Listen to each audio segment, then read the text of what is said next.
Sí, ya está grabando. Gracias. Muy amable. La anterior pasó una tragedia, pero no se grabó la de hoy. Para esta sí. Ok.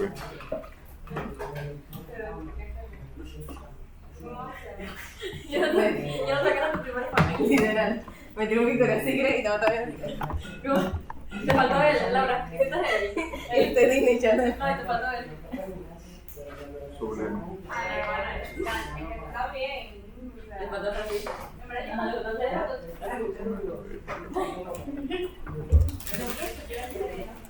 Yes.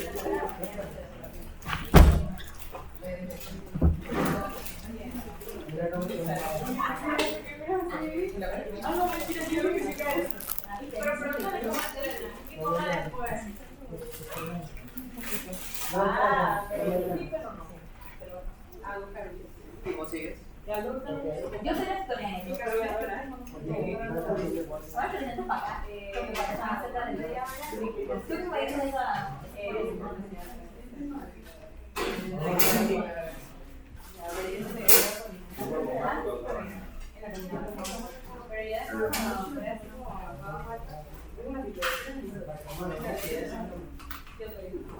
Quizá no tomo nada. Uy. ¿Dónde? En el Parque Omar.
Bueno, ya son las 1:30, así que vamos a empezar con la charla.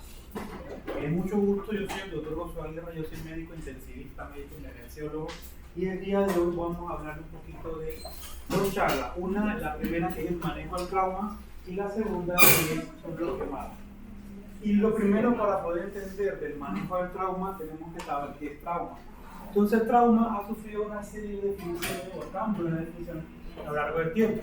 El trauma proviene de la palabra griega que significa herida. Entonces el trauma viene de las heridas que teníamos en la piel. Sin embargo, hoy en día ya no utilizamos solo el trauma para hablar las heridas, porque entendemos que el trauma es una respuesta física, emocional o psicológica ante un evento.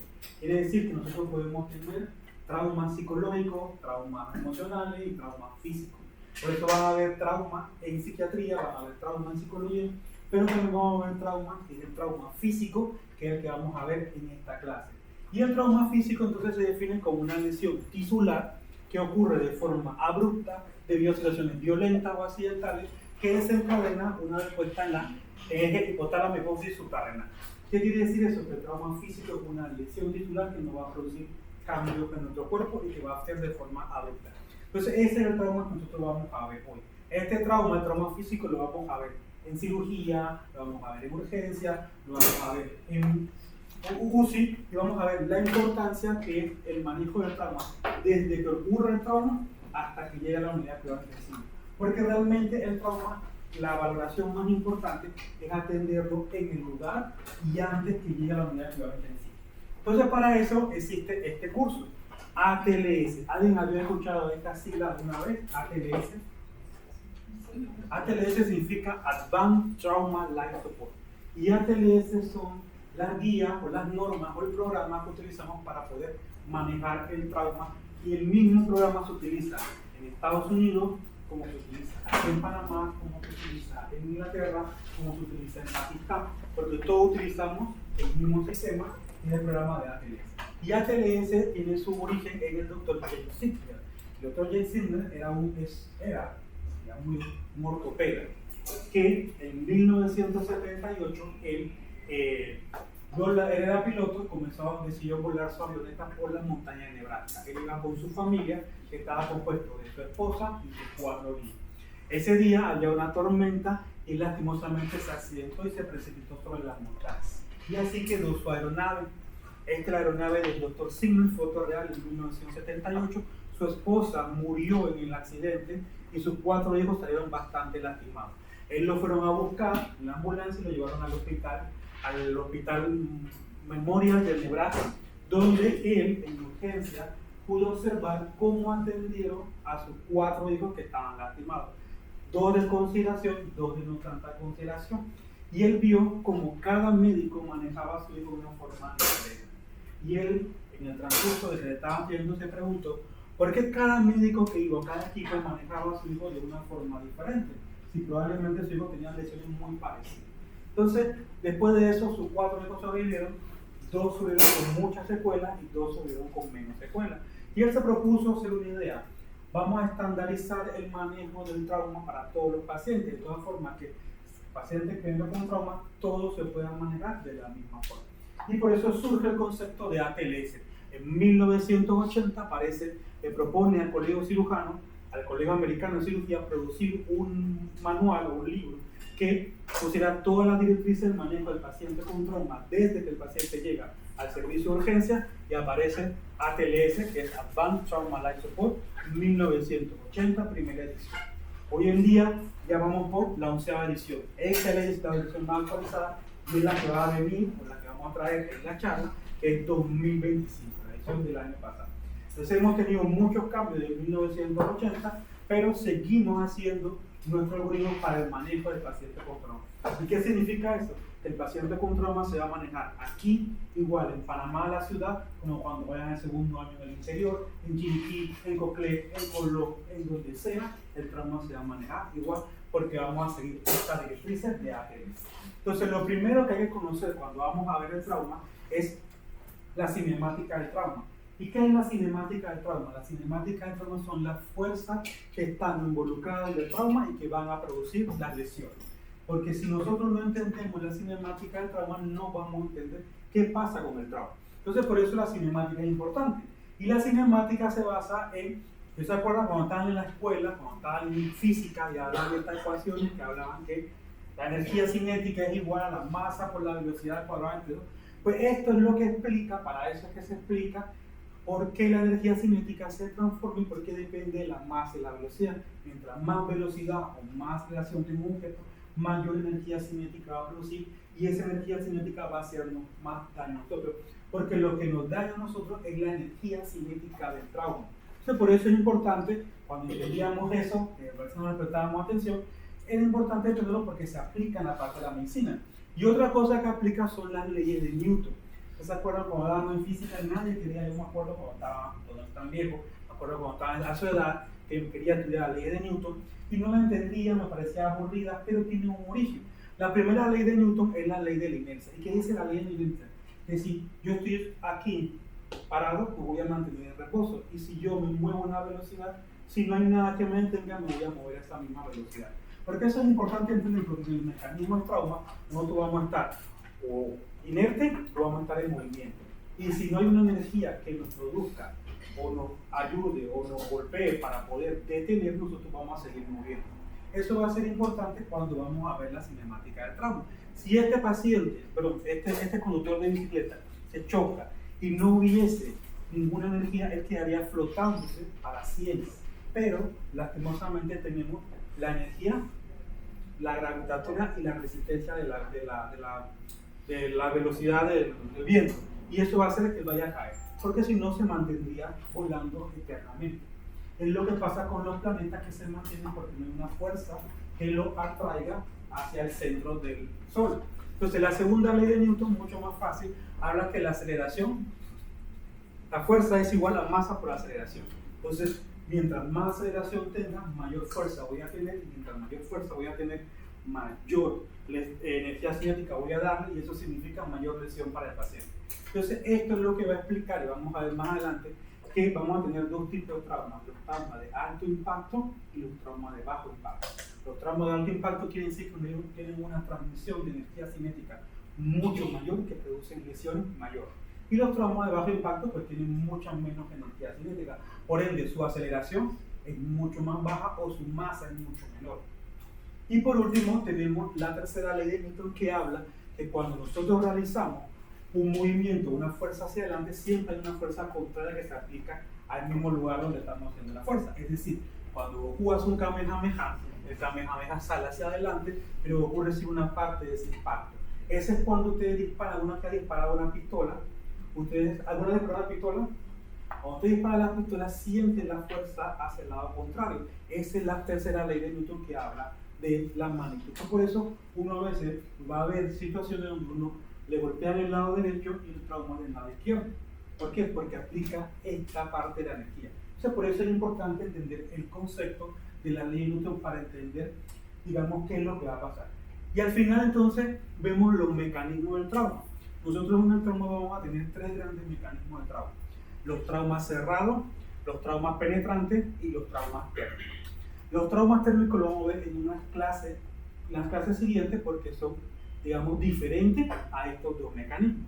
Entonces, los traumas cerrados, ¿qué son? Son traumas donde el objeto que está produciendo la lesión, que va a producir la lesión, no está diseñado para perforar o para romper la piel. ¿Qué significa eso? Que si yo agarro un bate y le doy un batazo, ese batazo no está diseñado para perforar la piel. Pero si el bate le rompe el hueso y el hueso se sale, el hueso perfora la piel, pues sigue siendo un trauma cerrado, pero que produjo una lesión que cortó la piel. Entonces, los traumas cerrados generalmente vamos a dividirlos en colisiones vehiculares, que es en Panamá el más común y probablemente en la mayoría de los países que no son de primer mundo, atropellos, que son también en los países no son de primer mundo, y lesiones por motocicleta, que cada día vemos más aquí en Panamá. En los países de primer mundo, ¿qué es lo que más vemos? Las caídas, y vemos otro tipo de lesiones. Y también tenemos lesiones explosivas aquí en Panamá, casi no las vemos porque nosotros, por suerte, ni estamos expuestos a atentados terroristas, ni somos un país bélico. Entonces, estas son las principales lesiones. Y como tenemos los traumas penetrantes, que son por objetos que sí están diseñados para penetrar en la piel, llámese una pistola, llámese un cuchillo, llámese un machete, llámese un punzón, vamos a tener dos tipos. Los traumas por proyección proyectil de arma de fuego, que son generalmente todo donde se dispare, incluso las armas de pele son proyectiles de arma de fuego, porque se disparan a través de pólvora, y los objetos punzocortantes mal llamados arma blanca. Arma blanca se llama porque antes donde se hacía la hoja era siempre blanca, pero ya no tiene un color, ya pueden ser negras, pueden ser gris, pueden ser rojas, puede ser lo que sea, pero son objetos que son punzocortantes, que están destinados a funcionar o a cortar la piel. Esos son los traumas principalmente que vamos a ver. Entonces, el trauma cerrado es el más importante por lejos porque es el mecanismo en el cual un golpe no ocasiona pérdida de la continuidad de la piel. El golpe cerrado te da un golpe directo que puede ser con la mano, que puede ser con un objeto, que puede ser con un vehículo, que puede ser con cualquier, pero no está diseñado a romper la superficie de la piel y ese golpe pues va a ocasionar lesiones. El más común, como les dije, es el trauma vehicular y en el trauma vehicular nosotros vamos a ver un concepto que se llama la triple colisión. Cuando usted está manejando un carro y usted se choca con el carro, no es que solo se choque usted, usted tiene 3 golpes en el carro. Uno, el impacto del vehículo contra el objeto que se está chocando. El impacto del ocupante contra la situación o los objetos que están dentro del vehículo. Y por último, el impacto de los órganos sobre la misma persona. Entonces usted ve 3 impactos en un solo accidente. Por eso los accidentes vehículo-motores son tan complicados, vemos tan inciertos. Cuando tenemos un accidente a vehículo-motor vamos a tener, y siempre hay que preguntarle al que nos trae el paciente o al que está en la escena, que nos diga cómo se accidentó el automóvil. ¿Por qué? Porque esto nos va a dar indicio de las lesiones que nosotros esperamos que tenga el paciente. Nosotros vamos a tener los principales tipos de colisión, que son colisiones frontales, cuando chocamos de frente contra un objeto, contra una persona, contra otro automóvil. Entonces, la carroza de frente es la que queda incrustada. Tenemos impactos laterales, cuando nos chocamos de lado. Tenemos el impacto posterior. Tenemos el impacto rotacional, que es cuando de algún tipo, por algún golpe, el auto gira en un eje de por lo menos 360 grados.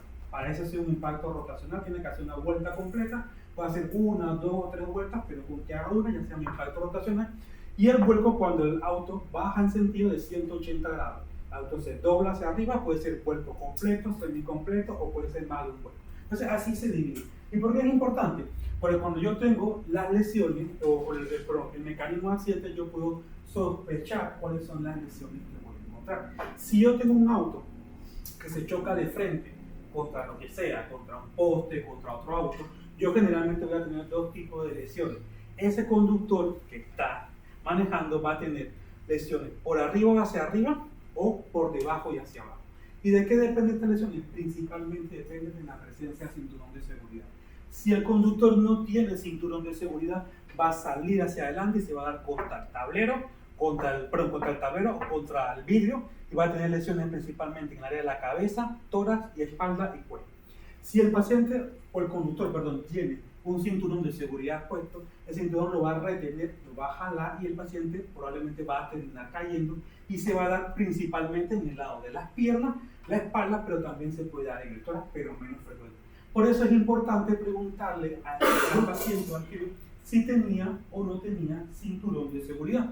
Cuando tengo una lesión por arriba y por encima que no tengo cinturón de seguridad, probablemente mis lesiones van a ser, como le dijimos, tórax y cabeza. Van a ser las principales, pero también puede tener en las piernas, porque se puede dar en las piernas, pero es menos común. Cuando tengo un paciente que tiene cinturón de seguridad, él jala y voy a tener lesiones principalmente en las piernas, pero también depende de la anatomía, depende del carro, depende de la posición. Puedo tener lesiones en el cráneo o puedo tener lesiones en el tórax. Entonces, todo eso va haciendo, dándome una idea desde antes que venga el paciente de qué lesiones me estoy exponiendo y cómo voy a tratar a ese paciente o qué puedo esperar a ese paciente.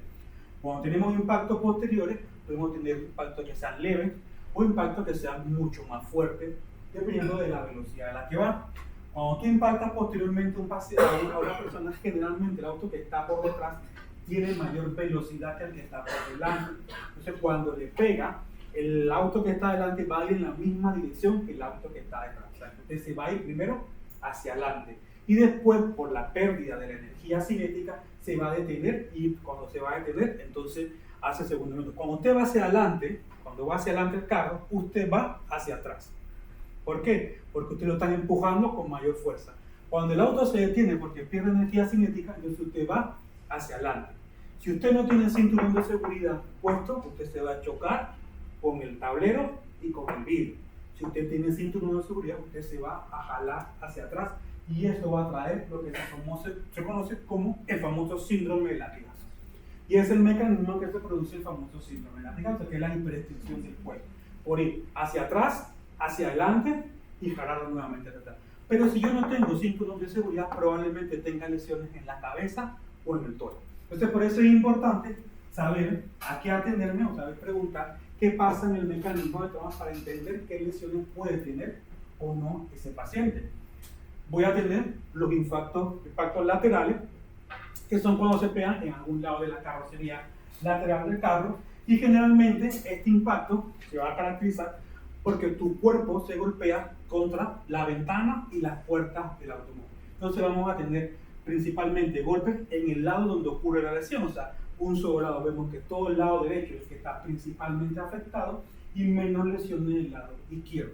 ¿Y qué parte del lado? Pues todo. Podemos tener trauma en la cabeza, en el cuello, en el tórax y en las piernas, pero generalmente son unilaterales. La mayoría de los casos no son bilaterales y son del lado donde ocurre el golpe. Si el golpe ocurre de este lado, pues este es mi lado y yo me golpeo con el otro, este va a ser el lado que me voy a afectar.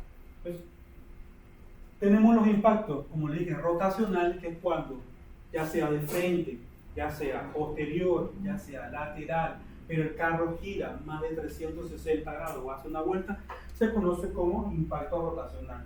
O sea, el carro puede ser golpeado aquí y dar una vuelta, y es un impacto ya que deja de ser lateral para convertirse en rotacional.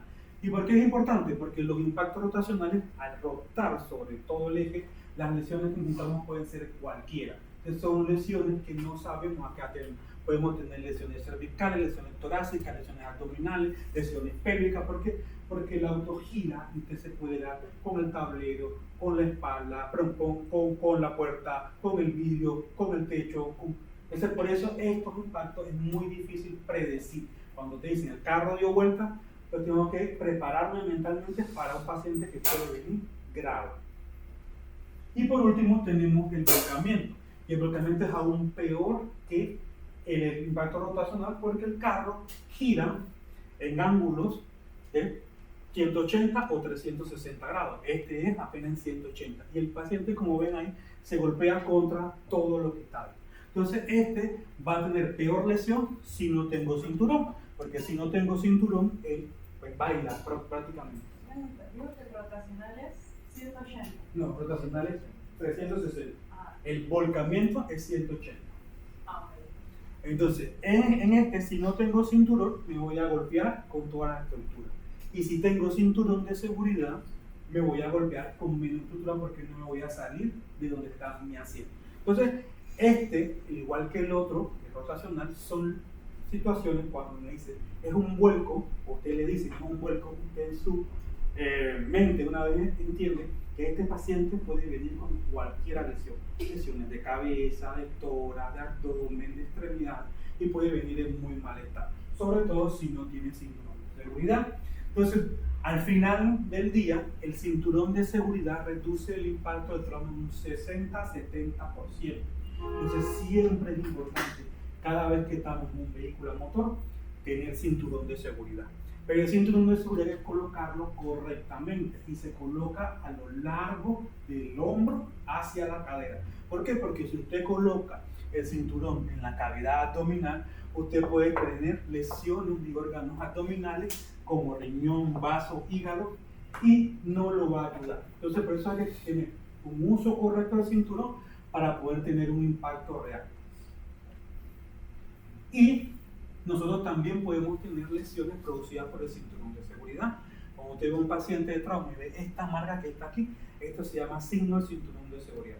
Fue tan severa que el cinturón lo marcó. Entonces quiere decir que ese probablemente es un trauma de alto impacto donde este paciente puede tener, a pesar de la presencia del cinturón de seguridad, traumas en tórax o en abdomen. Y ese paciente entonces hay que manejarlo con mucho más cuidado. El cinturón puede hasta romper la piel.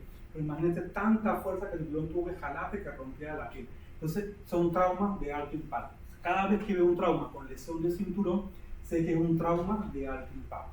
Pero si no tuviese cinturón, este paciente estuviera 2 o 3 veces peor de lo que estuviera acá. También hay un tipo de lesión importante que ocurre sobre todo en pacientes que no tienen cinturón, que se llaman lesiones por eyección. La eyección ocurre cuando pacientes sin cinturón, en cualquiera de los de los impactos que tuvimos sale proyectado del automóvil hacia afuera. Puede salir proyectado por el vidrio del frente, por el vidrio lateral, por el vidrio de atrás, pero sale proyectado. Eso puede ser de forma parcial, como tener la cabeza nada más afuera y todo lo demás adentro, o puede ser completa que salga proyectado el carro.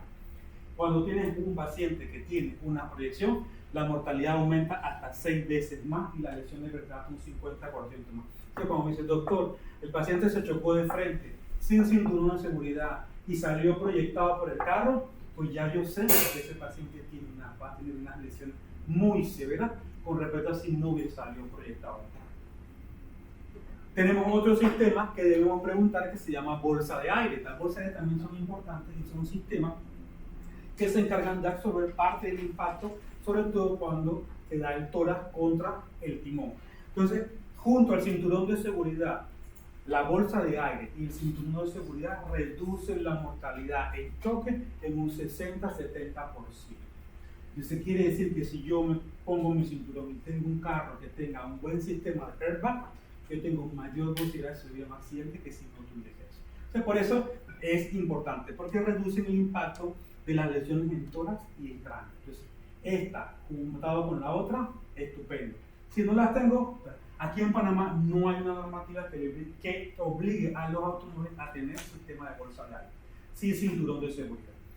Lo ideal sería, como en Estados Unidos, que todos tuvieran que tener airbag y cinturón de seguridad para poder reducir o mejorar la sobrevida de los pacientes. Y vamos a ver ahora por qué. También vamos a tener las lesiones por atropello. Las lesiones por atropello cada vez son más frecuentes y cada vez producen mayor mortalidad y van a seguir produciendo mayor mortalidad. Porque imagínense tener que competir el hueso y el músculo contra el metal. ¿Quién va a perder? Pues siempre va a perder el hueso y el músculo. Entonces el atropello tiene fases. Esas fases no son importantes que uno no las sepa porque pues, estas son fases, digamos, en la mecánica del trabajo, pero sí es importante entender que hay factores que intervienen en la severidad del atropello. Dentro de ello va a depender el tipo de vehículo. No es lo mismo que te atropelle un picanto, que te atropelle una camioneta, que te atropelle una tundra o te atropelle un bus. Por eso es importante preguntar qué tipo de vehículo tenía. No es lo mismo que le atropelle a una persona que mira 1,80, un picanto, que le atropella a 1,40, un picanto. A pesar de que ambos son picantos, el tamaño del peatón puede hacer la diferencia. No es lo mismo que me golpee en las piernas, como generalmente ocurre en los adultos, y caigo yo al chasis, que yo sea un niño y me pegue en la cabeza y me desbarate una vez. Entonces, por eso todas esas cosas son importantes.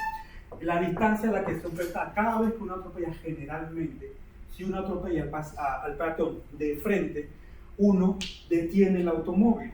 Cuando uno detiene el automóvil, la persona que cayó al chasis o al techo cae hacia adelante. Si uno no detiene el automóvil y sigue manteniendo la misma velocidad, entonces la persona sube por encima del capó y cae o hacia un lado o hacia atrás. Y ese atropello se suma a una caída de altura, porque el paciente puede ser elevado 2 metros y medio antes de caer al suelo. Entonces, por eso es importante también la distancia en que se proyectó, la superficie en la que cae, porque no es lo mismo caer en el pavimento que caer en la tierra, y la parte del cuerpo que impacta primero. Siempre que impacte en la cabeza, tiene mayor mortalidad que si impacta el resto del cuerpo. Entonces, por eso cuando se atropella y cae de cabeza, pues lastimosamente la mortalidad es muy alta. Entonces, cuando tengo un paciente que tiene atropellado, puedo tener lesiones en cualquier parte del otro, puedo tener lesiones en la cabeza, cervical, torácico, abdomen, en cualquier lado. Porque puede ser que yo me detuve, pero la cabeza impactó contra el vidrio, y con eso fue suficiente para hacer un trauma encefálico severo. O puede ser que yo seguí balazo y me lo llevo por encima, como dije, y el paciente se cae. Aparte que atropellé, se cae de 2 metros de altura, porque el paciente sube y cae al pavimento.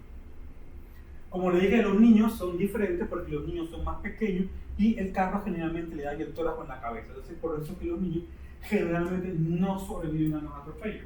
Generalmente el que sobrevive al atropello es el adulto porque le pegan las piernas y tienen mayor posibilidad de sobrevivir. Entonces, los niños pues tienen más lesiones en la cabeza y pues tienen una mayor mortalidad que los adultos.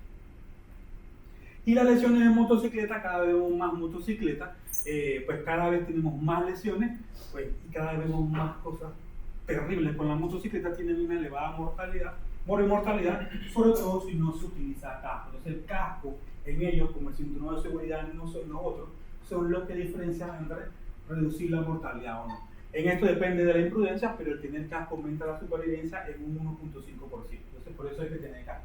No solo podemos tener los famosos atropellos en moto, porque se llaman así, sino también podemos tener los atrapamientos de las piernas cuando quieren pasarse entre carros y se chocan con la pierna, o podemos tener las caídas. En las caídas podemos tener caídas simples, que cuando se cae y se puede lanzar, o la caída con derrape cuando pues, se va, digamos, por una distancia desplazando y eso produce una quemadura por fricción. ¿Por qué? Porque la fricción de la piel quita la piel y entonces pasa a tener una quemadura. Y por último, entonces tenemos de lo más importante las caídas, que las caídas tenemos que tener dos conceptos. Nosotros, si estamos aquí, yo estoy aquí y hubiese un charco y yo bajo y me resbalo y me caigo como el futbolista, voy a tener una caída de mi superficie.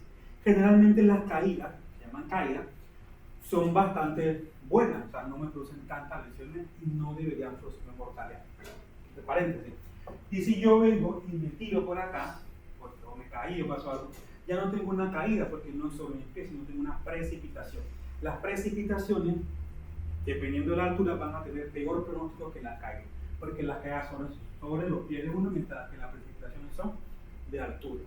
Cuando yo me caigo sobre mis pies, generalmente las lesiones van a ser dependiendo del área donde yo me caigo. Si me caigo de cabeza, voy a tener lesiones de cabeza. Si me caigo de un lado, voy a tener lesiones. Cuando caigo de altura, generalmente las lesiones van a depender de la altura, porque vamos a ver lo que se llama transmisión del impacto. Entonces, cuando tenemos un paciente que se cae mayor de 3 metros, así, ¿sí? Ya tenemos que tener una lesión de precipitación de alta mortalidad. Solo con 3 metros nosotros tenemos una lesión de precipitación de alta mortalidad. Y las caídas no las debemos desestimar. ¿Y saben por qué? Porque yo tengo un paciente, todavía está en la unidad de cuidados intensivos ahorita, que se cayó jugando fútbol el domingo y está en la unidad de cuidados intensivos. Porque jugando fútbol, estaba compitiendo, se cayó de cabeza contra un bloque. Entonces, una caída no se debe subestimar. Usted se puede morir por una caída. Entonces, por eso, cuando vengan las caídas, siempre hay que prestarle atención a los reflejos de la caída. Entonces, también tenemos esta, que es lo que se llama transmisión de la energía, y se llama síndrome del Don Juan. En el siglo XVI, en Europa, sobre todo en Francia, había mucha guerra y pues constantemente tenían que salir los hombres de las ciudades a irse, enlistarse en el ejército para poder pelear. Se alistaba generalmente los hombres mayores o los de edad media y que eran los hombres jóvenes. Y había muchas mujeres que pues iban sus hombres por mucho tiempo. Y eso no obligaba, pero hacía que pues, las mujeres se interesaban por hombres más jóvenes que no eran su pareja habitual. Entonces, apareció entonces el término Don Juan para esos hombres que, pues, estando pues, jóvenes, andaban con muchas mujeres. Ese es el término de Don Juan, entonces andaban con muchas mujeres. En Francia, generalmente los apartamentos no son tan altos, son de 2 a 3 pisos. ¿Qué pasaba? Que cuando llegaban los hombres, los amantes que estaban allí saltaban de un edificio al otro o un edificio al piso para poder escaparse. ¿Y qué se encontró? Que después de varios saltos, muchos de ellos se morían sin una causa aparente. Y no entendían por qué se morían. Porque si ellos pues, nada más saltaban de aquí allá abajo y caían de pie, ¿por qué se morían? Tenían problemas abdominales, tenían sangrado, tenían hematurias, tenían fracturas. ¿Y qué encontraron ellos? Al final, ¿qué se encontró después de hacer la autopsia? Que a pesar de que ellos caían de pie, el impacto no se ve en las piernas ni en el talón, sino que se transmitía hacia la cavidad abdominal, las caderas y las columnas cervicales. Eso se llama transmisión del impacto, porque yo puedo caer de pie, como le digo, pero si tengo una altura muy alta, mi impacto no se va a limitar a las piernas. Por eso estos pacientes desarrollaban problemas abdominales, rupturas hepáticas, rupturas esplénicas, perforaciones de vísceras huecas, luxaciones lumbares, fracturas de pelvis y se morían. Entonces aparece el famoso síndrome del Don Juan, que eran los pacientes que caían de pie. Aparece el concepto de transmisión de la energía cinética y que no depende de donde yo caiga, sino más depende de la altura en la que estoy. Mientras más altura, el impacto se disemina más, mayor lesión voy a tener. Ahí se refiere a la tercera ley de Newton. A esa precariedad tercera ley de Newton, exactamente. Entonces, digamos que este es un resumen de los impactos, sobre todo los de colisión vehicular, que son los más importantes, y las lesiones que van a producir los impactos de lesiones vehiculares. ¿Y por qué era importante que supiéramos los mecanismos de trauma? Porque ahorita, En el caso del síndrome de Down, entonces, ¿por qué las personas que ahora practican lo que es parkour y eso no personas de Bogotá? digamos que en teoría ellos pueden saber hasta cierto punto cómo caer, pero eso no es tan cierto. Ellos tienen lesiones, lo que pasa es que tratan de hacerlo de una altura que puedan mantenerse, pero ellos están expuestos a tener este tipo de lesiones. Siempre que cae a una altura, está expuesto a tener este tipo de lesiones. Entonces, ¿para qué era importante entender el manejo de traumas? Para entender este concepto, el concepto del trauma que nos va a explicar la hora dorada. La hora dorada es este doctor que se llama Alan Kurland.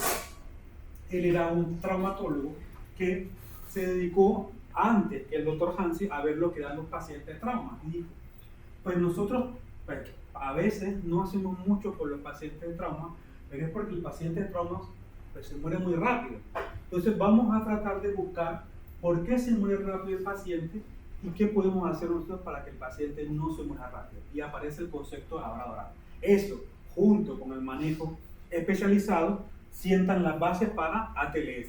Y el ATLS es lo que vamos a desarrollar de ahorita en adelante, una vez conociendo el manejo.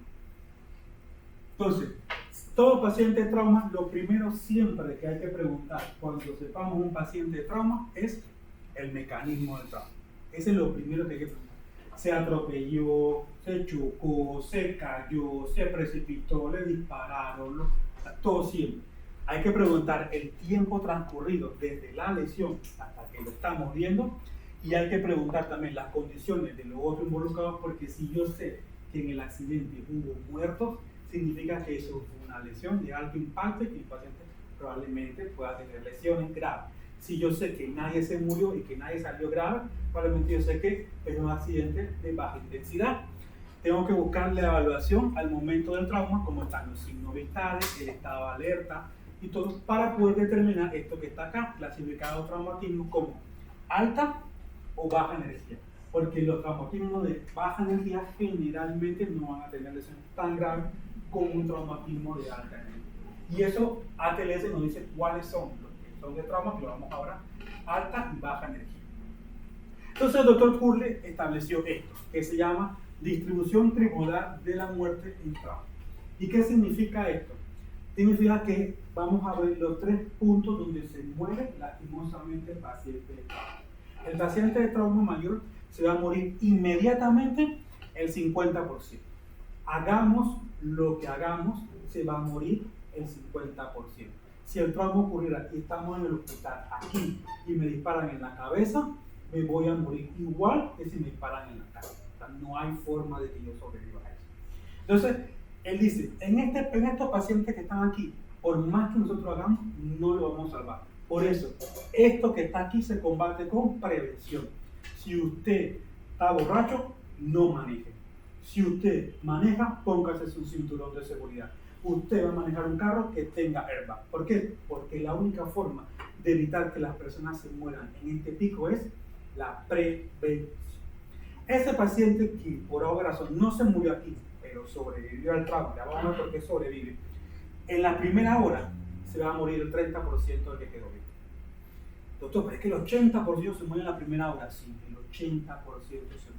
Por eso aparece el concepto de hora dorada. Y no es la hora dorada de Your Name. ¿Se acuerdan que en Your Name había una hora dorada? Esa no es la hora dorada. Esta es la hora dorada del paciente que se muere en la primera hora del trauma. Ya sabemos que no es la primera hora reloj, sino son las primeras horas, es como una S.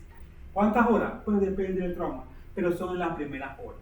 Y hay un 20% de los pacientes, nada más un 20% de los pacientes que se van a morir en la unidad de cuidado intensivo. Este es el mío. Este es el que se va a morir días y semanas después que llega al hospital, que yo lo veo, que lo intuban, que me lo mandan y que yo lo estoy manejando y que se me va a morir. Entonces, ¿qué es lo que piensa TLS? Yo tengo que trabajar en este porcentaje para que este 30% que está acá no se me muera. ¿Por qué? Porque cuando yo tengo el paciente en la primera etapa, que es de segundos a minutos, que se va a morir, hagamos lo que hagamos, ese paciente que tuvo un accidente y que se rompió la aorta, no se va a salvar. No se va a salvar. Porque si se rompe la aorta, porque el paciente tiene un aneurisma y no ha pasado en la UCI, tampoco se va a salvar. Y eso que está en la UCI. Entonces, si el paciente que está en la UCI, que se le rompe la aorta porque tiene un aneurisma, no se va a salvar, es de la calle menos. Y el paciente se va a morir. El paciente que tiene una lesión cardíaca severa se va a morir en donde esté. El paciente que tiene una lesión del tronco médula espinal baja se va a morir. El paciente que se decapita se va a morir. El paciente que tiene lesiones cerebrales severas, que tiene tejido expuesto cerebral, se va a morir. Entonces, hagamos lo que hagamos aquí, el paciente se va a morir. Por eso, aquí que priva la prevención. Por ejemplo, en aquellos pacientes que también tienen un trauma en moto por proyección, digamos que el pasajero que está atrás del que está conduciendo y sale disparado, ya sea por la inercia o lo que sea, la primera ley de Newton, y sale disparado, en este caso sería por proyección o sería por una colisión en la moto es diferente, sería eyección de la moto. Por eyección de la moto. Entonces, la segunda etapa, como vimos, lo primero, nosotros no vamos a poder hacer nada por esos pacientes, se van a morir. Pero estos son los pacientes donde nos vamos a enfocar, que ocurren en los minutos a las primeras horas, y es horas con ese, que ya no es una hora dorada, son varias horas doradas. Entonces, este paciente va a tener lesiones que yo puedo revertir, pero que si yo no las revierto, el paciente se va a morir. ¿Qué lesiones? Hematoma subdural epidural, que se puede tratar, y si no se trata, se va a morir. Ruptura de vaso hígado, que se puede tratar, y si no la trato, se va a morir. Fractura de pelvis, que si no la reduzo, se va a morir. Hemoneumotora o neumotora de atención, que se va a morir, y lesiones del árbol coronario. Todas estas lesiones son lesiones que se llaman potencialmente mortales. ¿Por qué? Porque si yo no las trato a tiempo, se van a morir los pacientes. Entonces, este es el 30% que yo digo, tengo poco tiempo para tratar esto, para poder salvar. Y de último, entonces tenemos a mi paciente que me llega a la unidad de cuidado intensivo. Ese paciente que se queda una semana, ese trauma de la cabeza que está allí desde el domingo, ya pasó una semana, que todavía sigue ahí. ¿Por qué? Porque ese paciente se dio el manejo. ¿Y qué se va a morir ese paciente? Se va a morir a los días o a la semana después del traumatismo por la sepsis, porque entonces se infecta, se complica con el tubo, te hace neumonía y se va a morir, o se va a morir de la falla orgánica. Pero ese paciente sobrevivió al trauma y se va a morir luchando. En el trauma siempre hay que recordar, y eso se lo pongo acá, antes se hablaba de la triada letal del paciente de trauma, ahora se llama la tetra. Siempre el paciente va a tener hipotermia, porque pierde temperatura, va a tener coagulopatía, va a tener acidosis, todo esto lleva a la muerte, al shock, pero ahora se habla, cuando le ponemos mucha transfusión de sangre a ese paciente, se le da hipocalcemia. Y todo esto va a llevar al paciente al shock y lo va a llevar a la muerte. Entonces, este paciente es el que me llega a mí. ¿Cuál es la idea TLS? Que el 50% me llegue a mí para que entonces yo pueda tratar de ver cómo hago para que no se muera. Pero ese 30% no se me muere. Para eso, yo tengo que hacer un triage, un buen triage. ¿Qué significa triage? Triage viene de la palabra francesa que significa selección. Entonces yo voy a seleccionar qué paciente yo voy a tratar de mandar a la unidad de cuidado intensivo, qué paciente tengo que atender rápidamente, qué paciente puede esperar para yo poder dedicarme al paciente más grave. Entonces son un conjunto de procedimientos sencillos para tratar de determinar cuál es el que requiere la atención más rápida, porque podemos tener un accidente y no todos requieren la atención más rápida. Nosotros vamos a tener diferentes tipos de triage. Vamos a tener el triage en el sitio cuando hay desastres, por ejemplo, en el terremoto de La Guaira, que hubo hace reciente en Venezuela, hay triajes que están diseñados para cuando hay situaciones de desastre que son específicos para ese tipo de pacientes. ¿Por qué? Porque tú tienes una situación donde la cantidad, la demanda sobrepasa tu capacidad de ofertar. Entonces tú tienes que saber qué paciente yo voy a dar la atención y qué paciente lastimosamente yo no le voy a dar atención, porque si le doy atención a todos, se me van a morir todos. Entonces por eso se llama triaje de desastre. Tenemos los triajes prehospitalarios, que son los que usan las ambulancias cuando llegan a la escena, y por eso es importante cuando hay accidente de múltiples víctimas, el que decide qué paciente voy a llevar primero, porque es el paciente que tiene mayor posibilidad de revertir rápidamente su condición, es el triaje prehospitalario. Y tenemos triajes que son intrahospitalarios que utilizamos nosotros para decir qué paciente de nosotros es el más grave y qué paciente ya cuando me llega tengo que ver. Entonces, ¿qué te dice ATLS? Que es lo que decía, ATLS te pone esta guía que te dice, puedes catalogar a los pacientes entre rojo y amarillo. ¿Qué significa el paciente rojo? El paciente rojo significa que este paciente hay que atenderlo inmediatamente. Inmediatamente significa que este paciente hay que atenderlo en la escena, hay que llevarlo con atención y hay que continuar la atención apenas llegue a urgencia. ¿Qué significa el paciente amarillo? Que es el paciente que puede llevarlo sin una atención tan importante en la escena y hay que atenderlo próximamente cuando llegue a la institución. Entonces, el paciente rojo depende de la lesión. Cuando llega y vemos que el paciente tiene una lesión penetrante en la cabeza, cuello, torso, extremidades, deformidad de la cabeza, o sea, cosas que llamen la atención, este paciente se convierte en rojo. O si lo estoy viendo y el paciente tiene signos vitales alterados, también por los signos vitales yo puedo tener un paciente en rojo y decir, este paciente hay que atenderlo, o sea, no me voy de aquí porque tengo que atender. Tengo un paciente amarillo por el mecanismo de trauma, porque tiene un trauma de alto impacto, o sea, el carro quedó destrozado, pero yo no sé cómo se manta vivo. Ese paciente es amarillo y yo tengo que atenderlo, pero puedo decir, ¿sabes qué? Voy un poquito más lento. Entonces, por esto es importante el mecanismo de trauma, porque el mecanismo de trauma me sugiere que el paciente puede ser, aunque esté caminando, aunque se esté riendo, aunque me eche todo el cuento, aunque me diga, doctor, es que venía una mosca y yo la vi, pero la mosca me distrajo, por eso me choqué. Este paciente es un paciente de riesgo, solo por los mecanismos de trauma y también por lo que tú le encuentras en el examen físico. Entonces, la TLS, ¿qué te dice? Tú tienes una neumonía siempre cuando vas a evaluar a este paciente. Lo primero que tienes que ver es la M, el MIS. La M, que es mecanismo de lesión. Por eso hicimos tanto énfasis en el mecanismo, porque el mecanismo es importante. Los segundos son las lesiones que encontramos, los signos y los síntomas, y por último, el tratamiento que vamos a hacer. Cuando tenemos un paciente rojo, este es el triage que más utilizamos, que se llama triage de Manchester. Cuando tenemos un paciente rojo, ¿qué tenemos que hacer? Atenderlo inmediatamente. El paciente rojo no puede esperar. El paciente que sea amarillo o naranja, que en realidad TLS te lo pone como un solo color, pero son dos, puede esperar. Es un paciente que puede esperar. Pero siempre el paciente rojo se le da prioridad. Y el paciente azul, que no lo vamos a ver nosotros generalmente en el trauma, es aquel paciente que no debe estar. Es aquel paciente que llega, yo aproveché porque pues, estoy por aquí cerquita para que me hagan unos exámenes de rutina. ¿Qué hace ese paciente en el servicio de urgencia? No tiene que hacer nada de eso. Pero llega y ese paciente es azul. Pero si tú aquí no lo atiendes en Panamá, la gente saca en las redes sociales. Porque no entienden la importancia de esto. Porque tú me estás quitando personal para ver un paciente azul o verde y yo tengo un paciente rojo o amarillo que sí requiere atención.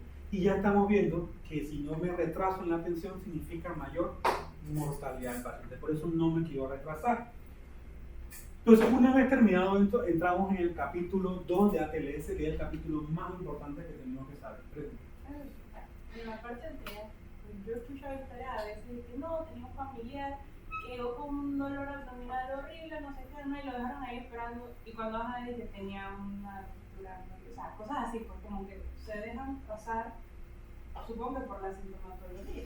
Bueno, el triage, por lo menos este triage, que es el que nosotros utilizamos en el Seguro Social, es un triage que está bien estipulado. El triage de Manchester es un triage que consta de 5 preguntas que se te hacen.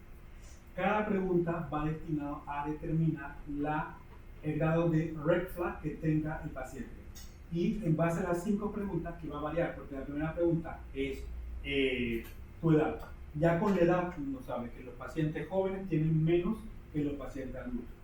65 años, ya te pone un cuadrito que ya tú sabes que este paciente ya no va a ser probablemente azul, ya porque tiene 65 años. Preguntas comorbilidades, no es lo mismo un paciente que no sufra de nada que un paciente que sufra de diabetes, hipertensión, falla cardíaca, ya. Él te va poniendo. Tercera pregunta, ¿por qué viene? Motivo de consulta, dolor abdominal. Dolor abdominal, ¿qué le contrata de examen físico? Presión arterial, signo vital, te da pregunta. Y como termina, el mismo programa, el mismo que te dice qué color tiene el paciente. Entonces nosotros ya no tenemos que hacerlo a la forma subjetiva.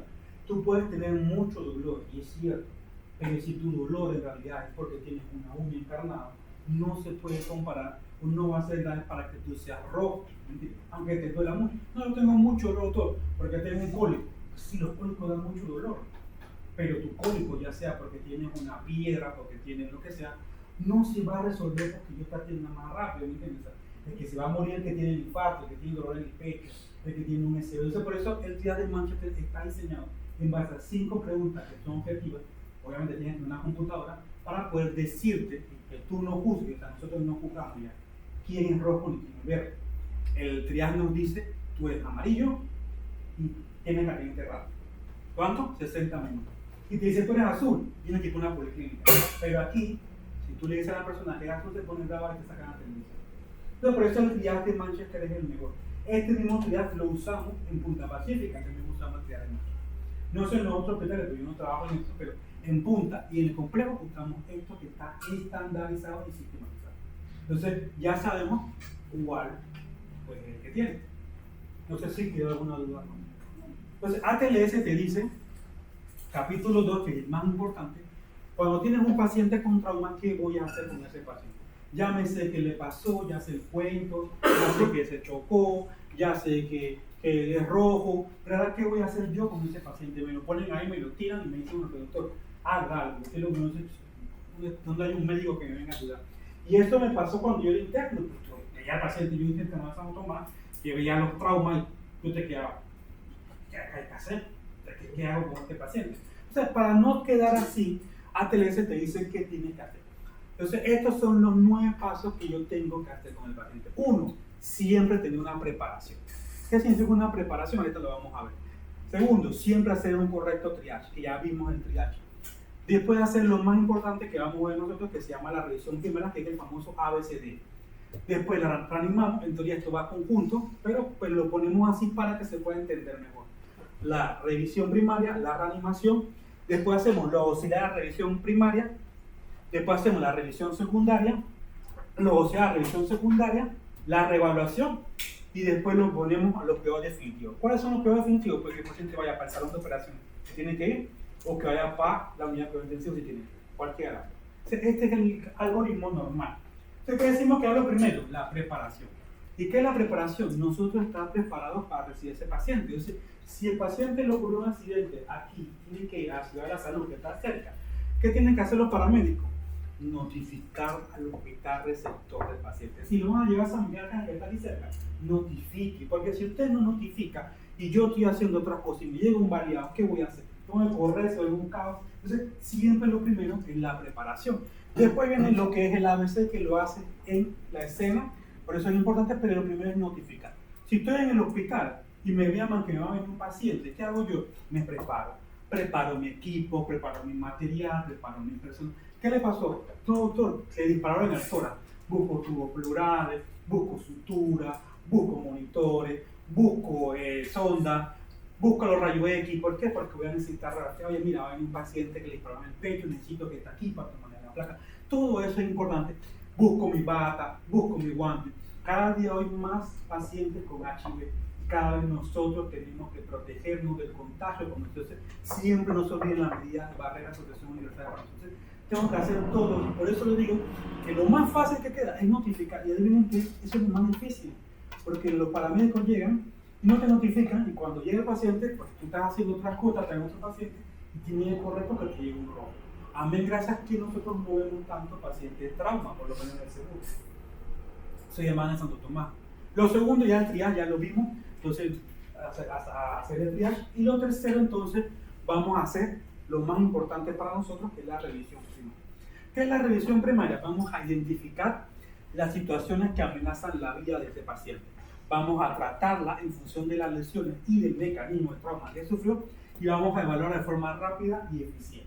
Entonces, ese ABC viene cada uno viene de una letra. Y es fácil de aprender porque A, B, C, D, A. A viene de airway en inglés, pero en español decimos vía aérea.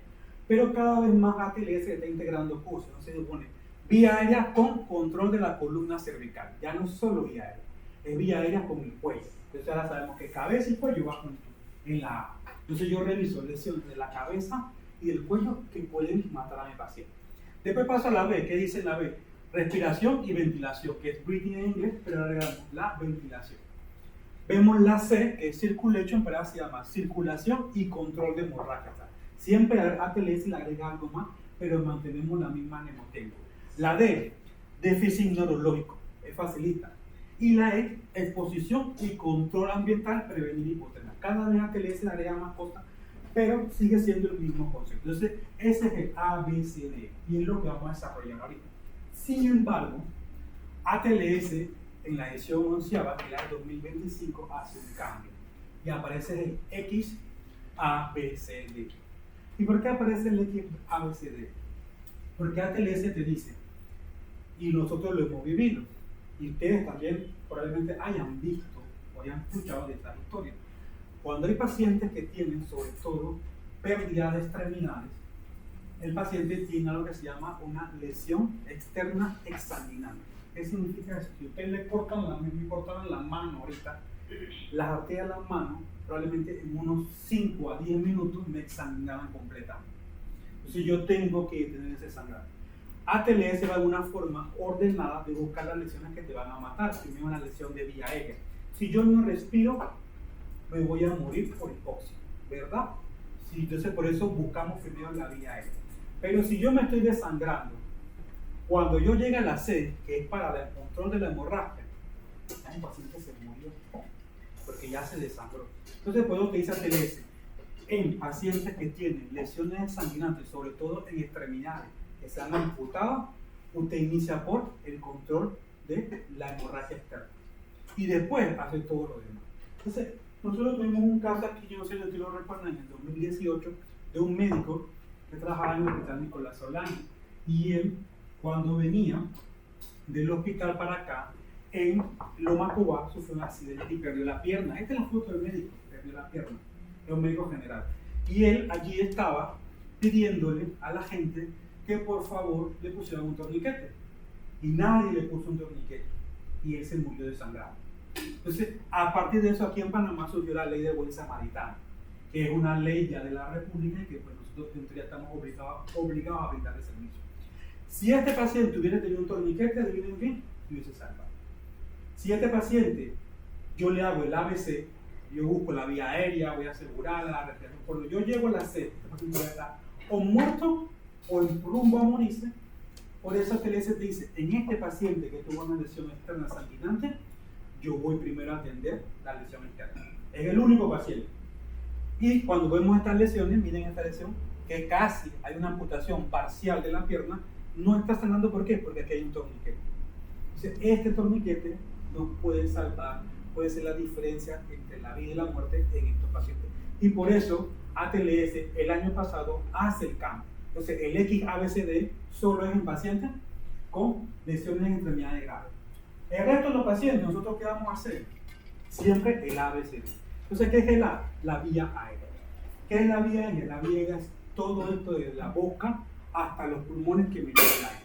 Entonces, yo cuando veo un paciente de trauma, necesito que el paciente le llegue aire. Porque si no le llega aire, el paciente se va a ahogar y se va a morir de hipoxia.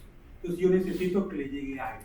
Muchos de los pacientes que están en trauma van a poder hablar. Entonces, que hable, que pueda hablar, me dice que la vía aérea está permeable. Pero si el paciente no habla porque quedó inconsciente, pues qué problema para buscar la vía aérea, pues, ¿verdad? Entonces, ahí depende de la experiencia que tenga yo para poder valorar la vía aérea. Hay que buscar cuerpos extraños, fracturas mandibulares, fracturas faciales, porque a veces en la misma fractura es la que está produciendo que el paciente no pueda respirar. Y si yo encuentro algo que no está haciendo que el paciente pueda respirar, yo uso las maniobras para restablecer la vía aérea permeable. ¿Y cuál es la maniobra por excelencia para restablecer la vía aérea permeable? Alguien aquí apoyó el BLS, Basic Life Support, extensión de la cabeza y elevación del mentón es la maniobra básica para abrir la vía aérea. ¿Por qué? Porque cuando uno queda inconsciente, la lengua cae hacia atrás y obstruye el paso del aire. Siempre. Entonces, todas las personas que están inconscientes, me voy a ahogar con mi propia lengua. Para no ahogarme con mi propia lengua, ¿qué tengo que hacer yo? Extensión de la cabeza con elevación del mentón. Esta pequeña maniobra hace que la lengua quede en su posición y que pueda pasar el aire. Entonces, todo paciente que está inconsciente, cuando están en BLS, le dicen que le va a dar el oxígeno, le hace esta maniobra. Pero dijimos algo. Dijimos que el paciente de trauma es lesión de la vía aérea con control de la columna cervical. Entonces, ¿cómo usted está seguro que este paciente no tiene una lesión cervical? Que cuando usted le estira la cabeza, lo termina de seccionar. Entonces, eso ha pasado. Por eso TLS te dice, si tú sospechas que el paciente, pues, si le guardaron el pecho, pues no pasa nada. Pero si el paciente es un politrauma, que está en un accidente, como yo sé, si tú sospechas que el paciente tiene lesión cervical, yo no puedo utilizar esta maniobra y paso a utilizar esta maniobra que está acá, que se llama tracción de la mandíbula. ¿Y en qué consiste la tracción de la mandíbula? En colocar los dedos aquí en el ángulo de la mandíbula, los dedos pulgares, y colocamos los dedos en la rama de la mandíbula y la traccionamos hacia arriba para poder sacar la mandíbula, levantar la lengua y que el paciente pueda tener una vía aérea pequeña. Entonces, esta maniobra se llama tracción de la mandíbula y es la forma de poder ventilar al paciente que tiene lesión cervical con pérdida del estado aéreo. Que tú piensas, el paciente, doctor, no está respirando bien porque está ahogando con la lengua. Entonces, yo hago esta maniobra y tengo a este paciente así y digo, el paciente sigue sin despertar, pues porque tiene ya rato y yo no me voy a quedar toda la vida haciendo eso. Entonces tengo que decidir cuándo asegurar la vía aérea. ¿Por qué? Porque si el paciente no despierta y no puede respirar, él mismo no puede mantener su vía aérea. Y si yo quito las manos y una que la lengua se va para atrás y se va abajo. Entonces yo tengo que decidir cuándo asegurar la vía aérea. ¿Cuál es el método que usamos para asegurar la vía aérea? La intubación endotraqueal. ¿Cuándo intuba un paciente de trauma? Cuando esté alteico, no respira. Cuando tenga largo menor de 9 o actividad epiléptica, largo más 8, menor de 8. Pues. Trauma facial inestable, lesiones de la vía aérea, tiene face chaser, se llama tórax inestable, alto riesgo de broncoaspiración o imposibilidad de mantener otro método, entonces se le intuba a ese paciente. ¿Y cómo se intuba? Pues se intuba con un laringoscopio.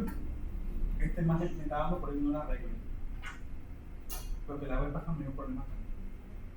Pero bueno, se intuba con un laringoscopio o un videolaringoscopio y se pasan las cuerdas vocales. Y ATLS te dice, bueno, ¿qué hacemos con este paciente? ¿Cuál es el algoritmo? Vamos a prepararlo y vamos a intubar. Entonces yo lo voy a intubar. Si yo no puedo intubar a este paciente porque yo no tengo mucha experiencia, porque la intubación no es agarrar el laringoscopio ya, no, eso requiere un proceso, un entrenamiento y una curva de aprendizaje. Y yo lo he intentado 3 veces y yo no puedo intubar a este paciente después de 3 laringoscopías, yo declaro una falla en intubación. Entonces ya yo digo, no puedo intubar a este paciente, doctor.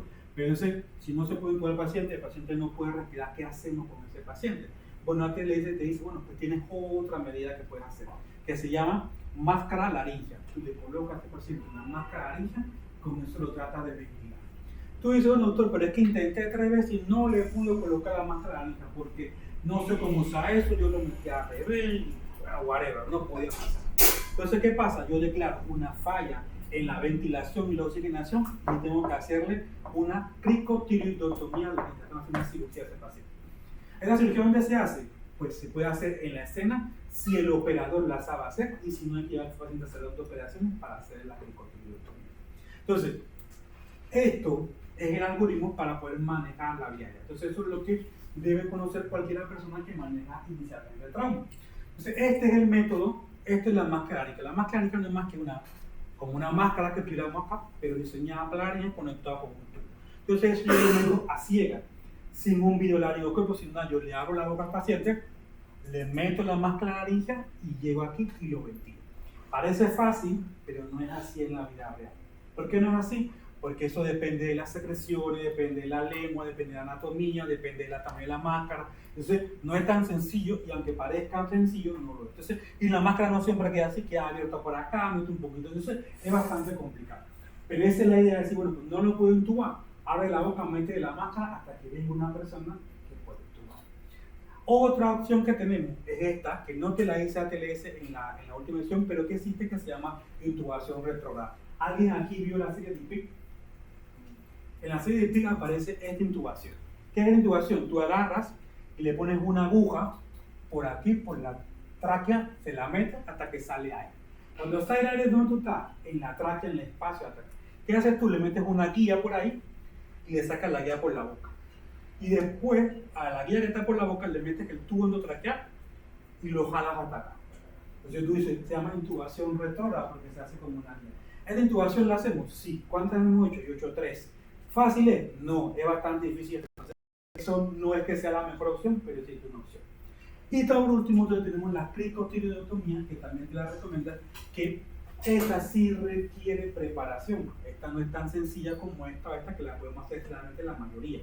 Esta sí requiere preparación porque tenemos que rajarle el cuello al paciente que está en trauma, encontrar el espacio cricotiroideo, ponerle una cánula en el espacio cricotiroideo y pues pasar el tubo por ahí. Entonces, esto no es tan sencillo y esto generalmente se hace en la escena porque este paciente pues, que está acá, si no respira se va a morir, probablemente no va a llegar. Entonces esto deberíamos estar capacitados. ¿Cuántas hemos hecho? Esta yo he hecho 4. Espero no hacer más porque esto es muy estresante y no es agradable. Hay sangre ericidio, hay sangre por acá, la gente gritando, todo un estrés. Entonces, pero es otra opción que te da para asegurar la vía aérea. Entonces, lo primero en la ATC que es asegurar la vía aérea, ya sea con maniobras, con manera definitiva o con otros métodos. Pero ya que tú dices, ya yo sé que la vía está asegurada, yo ya sé que ese paciente no se va a morir. ¿Por qué? Porque va a respirar y le va a entrar oxígeno. Entonces, por eso es lo importante, la A. Entonces, la A también tiene un espacio que es el control de la columna cervical. Entonces, aquí hay unos criterios que se utilizan para decir cuándo el paciente ya tengo que quitarle el collarín o cuando le pongo un collarín. Todo paciente que tiene trauma no le muevo la columna, le dejo con un collarín o con una inmovilización. Si puedo con los 2 pesos acá, si puedo con el collarín, si puedo dar un artesanal, pero le pongo el collarín hasta que cumpla estos criterios. Cuando cumpla estos criterios, le puedo quitar eso. Como esto no lo va a cumplir porque el paciente está en trauma, está destruido, entonces se lo dejo así hasta que le hagan los estudios. Entonces, al paciente le mantengo la columna inmovilizada. Entonces, tenemos respiración y ventilación, que es la B. Entonces, en la ventilación, vamos a buscar las lesiones en la ventilación que le produzcan o que puedan llevar al paciente a tener mortalidad. ¿Cómo lo hacemos? Miren cómo lo hacemos. Con inspección, con auscultación, con percusión y con palpación. Entonces, esta parte en la B es importante el examen físico. Entonces, nosotros, el paciente de trauma, tenemos que examinarlo. Y ATLS nos da este cuadro que es muy bonito y nos explica, en base al examen físico, como en cada patología nosotros vamos a tratar de diagnosticarla por el examen físico. ¿Por qué? Porque si nosotros esperamos los estudios, probablemente ese paciente se demore mucho tiempo y se va a complicar. Entonces te dice, ¿qué es lo importante? Pues detectarlo temprano. Entonces vamos a ver, neumotórax simple, que generalmente el neumotórax simple no es que va a matar al paciente una vez, te dice, ¿cómo están los sonidos respiratorios? Disminuidos. ¿Cómo está la tráquea? En su posición normal. ¿Cómo están las venas del cuello? No están afectadas y la presión está normal. Entonces, es difícil diagnosticar. ¿Cómo está el neumotórax? Atención. ¿Cómo están los ruidos respiratorios? Disminuidos. ¿Cómo está la tráquea? Generalmente está desviada. ¿Cómo están las venas del cuello? Distendida. ¿Y cómo está la presión? Baja. Entonces, este paciente es el paciente de diagnóstico crítico clínico. Si bien es cierto, tanto el hemotórax como el neumotórax lo podemos diagnosticar con una placa, la ATLS te recomienda que el diagnóstico sea clínico. ¿Por qué? Porque a que venga la placa ya pasó mucho tiempo ese paciente está muriendo. Entonces, clínicamente nosotros podemos hacer diagnóstico del neumotórax. ¿Para qué? Para poder tratarlo inmediatamente. Entonces, por eso este cuadro es importante porque nos va diciendo cómo en el examen físico del tórax nosotros podemos tratar de llegar a un diagnóstico para poder tratarlo. ¿Para qué? Para tratar estas lesiones que son las lesiones que van a matar al paciente. El neumotórax simple probablemente sea la primera lesión en la que más vamos a ver. El neumotórax simple, ¿se ve en la radiografía? Sí, doctor, sí se ve. Pero la idea es diagnosticarlo ante la placa.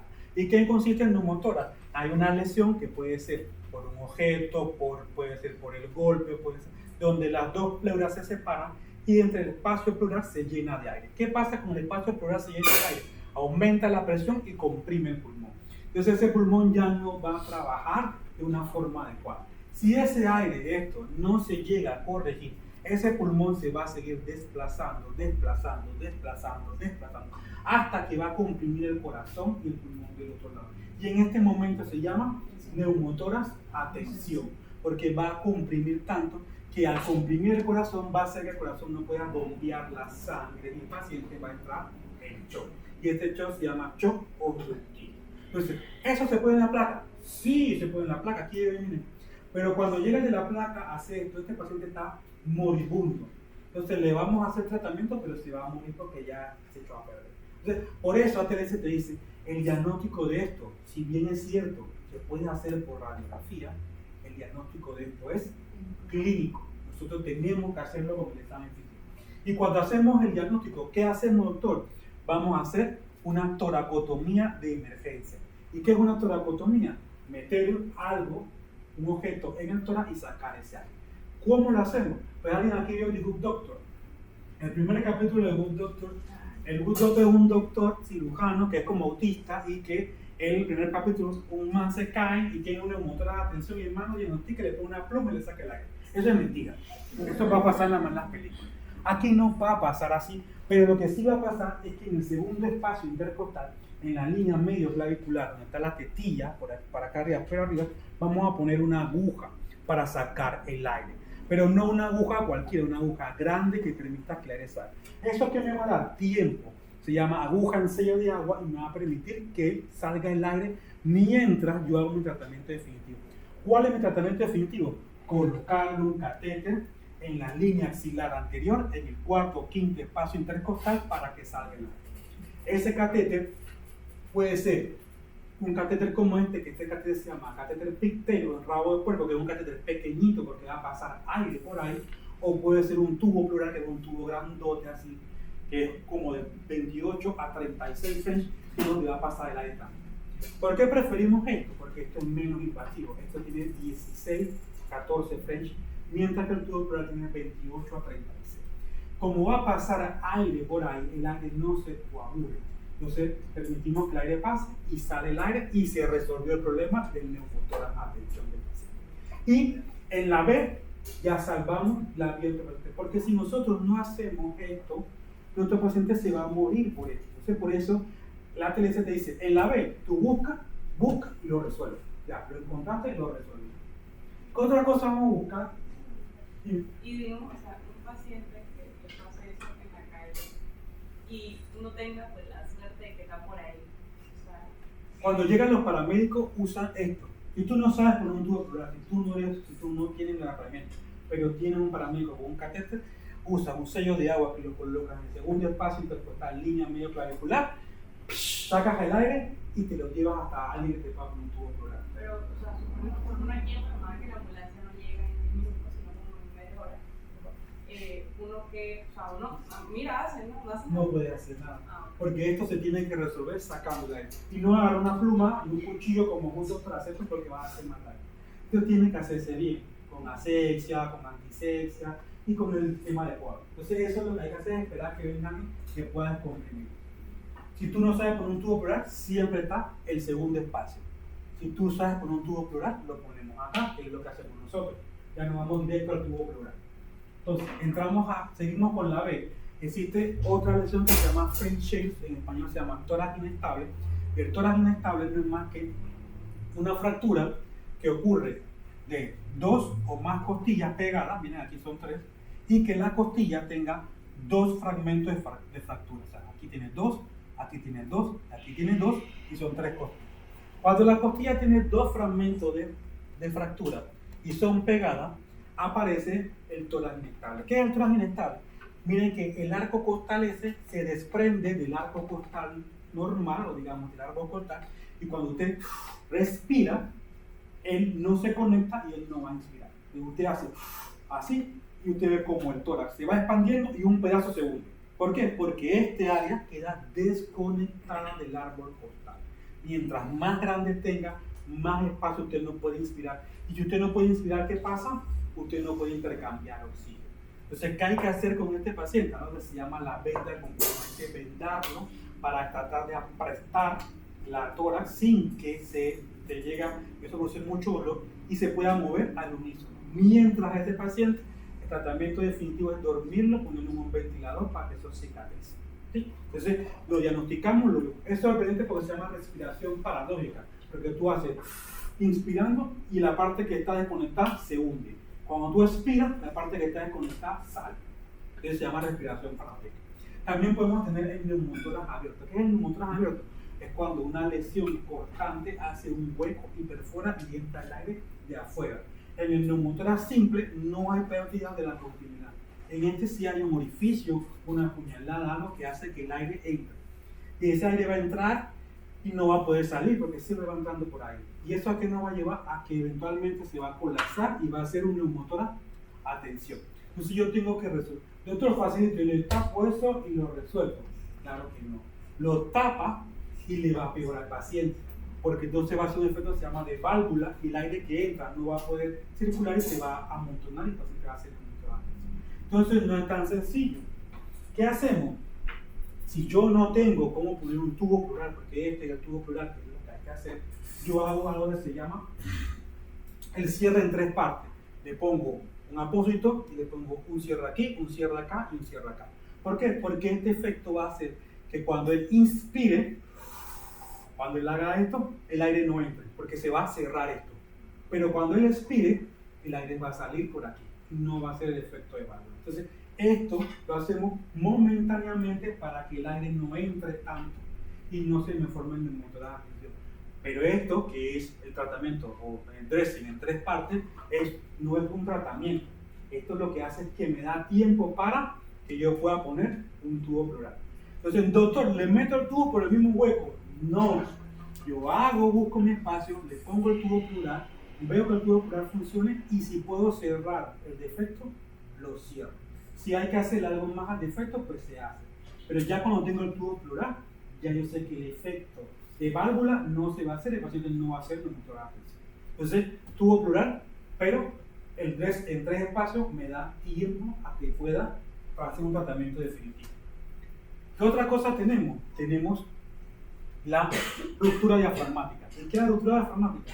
Que el diafragma se rompe por el golpe y el contenido intestinal abdominal sube al tórax. Entonces, ¿cómo lo diagnostico? Te dice el teléfono, tú estás ocultando y tú escuchas ruidos abdominales, pues en vez de escuchar, pues, ¿por qué? Porque aquí están los intestinos. ¿De qué lado ocurre principalmente? Del lado izquierdo. ¿Por qué? Porque en el lado derecho está el hígado. Y es muy difícil que el hígado se rompa porque es muy grueso, más que de carne, pues se graba. Como de este lado no hay nada, se rompe en algún segmento y sube el intestino. ¿Cómo se diagnostica? Como le dije, es muy difícil diagnosticarlo clínicamente. Hay gente con un oído, hay gente gritando, es un desastre, la alarma sonando, pero tú ves la placa y ves austras intestinales donde debe estar el campo pulmonar. Entonces tú dices, este paciente tiene una perforación. ¿Cuál es el tratamiento de esto? Que llevarlo al salón porque hay que repararlo. No podemos hacer nada, pero sí pudimos diagnosticarlo tempranamente para meterlo al salón tempranamente. También tenemos el hemoneumotórax, el hemotórax, en este caso sería hemotórax, que es básicamente lo mismo que el neumotórax, pero en vez de tener aire, tengo sangre. Y esa sangre va a comprimir el pulmón hasta que va a producir un efecto. Por eso hay hemotórax simple y hemotórax no a tensión, porque no se llama tensión, sino se llama masivo. Este es un otro concepto diferente. ¿Cuál es la diferencia entre un hemotórax simple y un hemotórax masivo?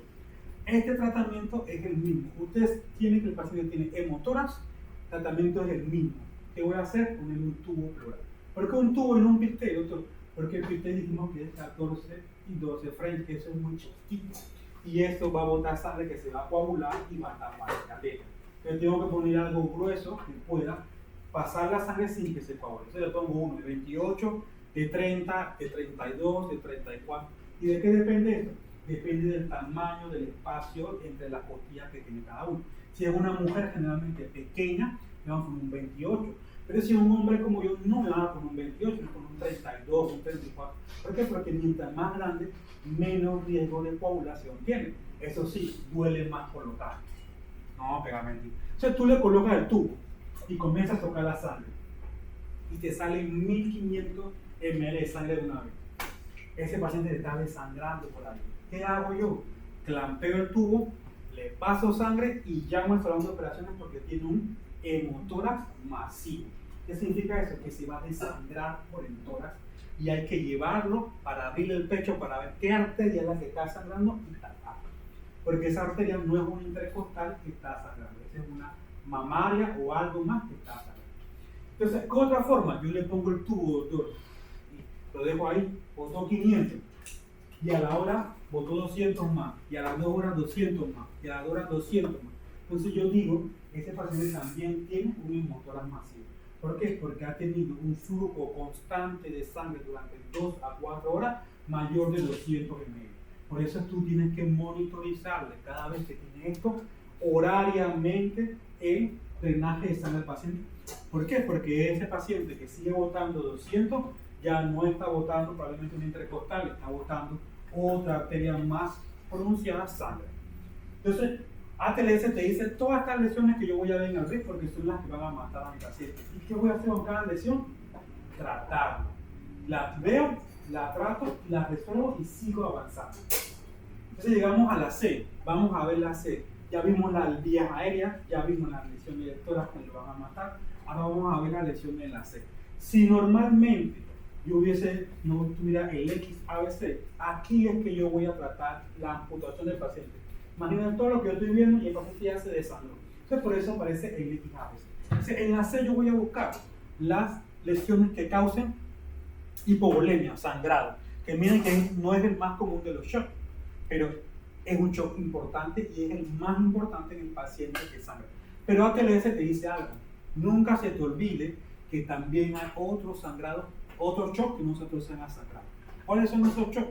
El shock obstructivo. Nunca se nos olvide. Taponamiento cardíaco, nos dan atención que hay que buscarlo. Nunca se nos olvide que también podemos tener lesiones miocárdicas o shock neurogénico. Entonces, no se nos olvide eso.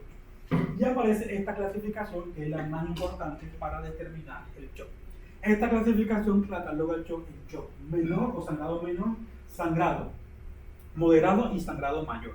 ¿Y en qué clasifica eso? En base a la frecuencia cardíaca, presión arterial, presión sistólica, frecuencia respiratoria, nivel de conciencia, déficit de base, cantidad de productos que le hemos puesto de hemocomponentes y respuesta a la reanimación. Y en base, ¿para qué nos sirve eso? Cuando nosotros tenemos un paciente con sangrado menor, nosotros asumimos que este paciente es un paciente que está grave, pero no está tan grave. Cuando nosotros tenemos un sangrado moderado mayor, generalmente son pacientes que están muy graves. Entonces, estos pacientes pueden tener, por el propio sangrado, alteración del estado de alerta, pueden tener marcadores altos, pueden tener pérdida de muchas funciones del cuerpo y pueden necesitar transfusiones masivas de sangre. Entonces, por eso es importante siempre catalogar o clasificar el sangrado. Una vez yo tengo mi sangrado clasificado, yo voy a tratarlo. ¿Y cómo se trata? Establecer 2 vías endovenosas con catéteres de gran calibre en las extremidades. Doctor, ¿pero por qué no le ponemos un catéter? Mejor le ponemos un catéter, que hay mucha poner un catéter. No, porque el catéter sigue la ley de Laplace, de Poiseuille, perdón. Y la ley de Poiseuille dice que mientras menos diámetro y más largo sea algo, más lento pasa el fluido. Mientras más corto y más grande, más rápido pasa el fluido. Entonces quiere decir que un catéter que le ponga aquí 14,6, que es así de grueso, va a pasar más rápido que un catéter que si lo ponga por acá largo y chiquitito, que me va a pasar muy bien. Entonces, si yo quiero reanimar a un paciente que utiliza ATLS, 2 vías periféricas de gran calibre, 14,16 French, y le paso todos mis componentes por ahí. ¿Qué más tengo que hacer? Extraer sangre para los laboratorios que vaya a hacer y administrar los cristaloides y los hemocomponentes.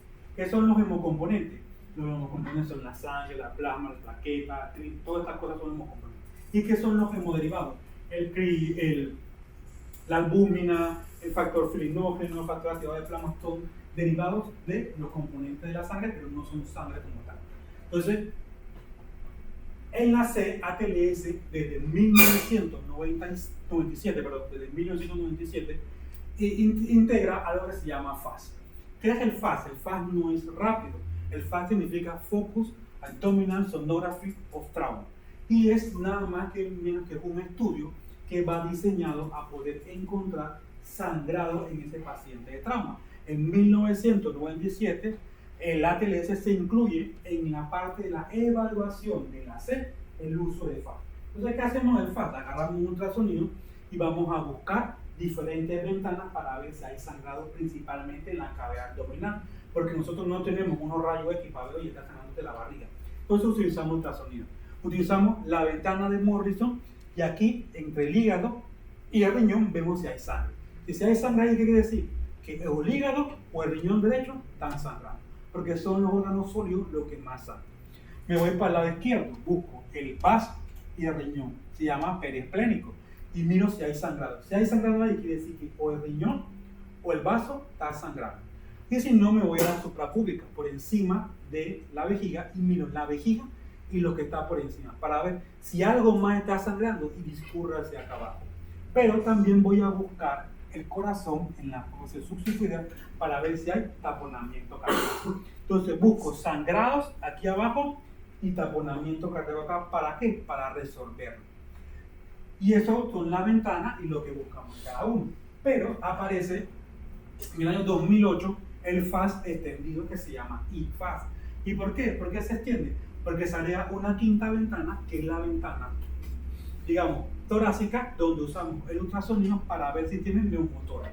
Entonces yo le uso ultrasonido y debería ver esto que es como una arena y esto que es como un mar, y entonces no veo esta arena, sino que veo todo un mar que se llama signo del código de barra. El signo del código de barra, que es esto que pareciera como un código, pareciera que es casi patognomónico de neumotórax. Si yo digo, este paciente tiene neumotórax, pues no tuvo pleural. Entonces esto lo hago en la C.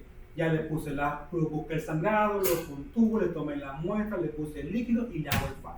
Y si el FAS sale positivo, el paciente está inestable, tiene que pasar a una operación porque está sangrando en algún lado. Y si en la B yo no me doy cuenta de que el paciente tiene neumotórax, entonces aquí veo el neumotórax y le pongo entonces el tubo pleural en la C.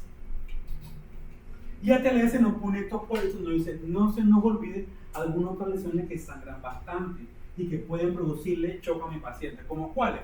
Parece mentira, pero las lesiones de escalas, las lesiones del cuero cabelludo producen mucho sangrado. Y el paciente se puede anemizar por lesiones del cuero cabelludo. Y no tiene nada que entrar acá, sino solo el cuero cabelludo. Fracturas en huesos largos, fracturas en el espacio retroperitoneo, que generalmente no lo del FAS. Las fracturas costales también pueden sangrar. Y obviamente los órganos abdominales, que lo vamos a ver en el FAS.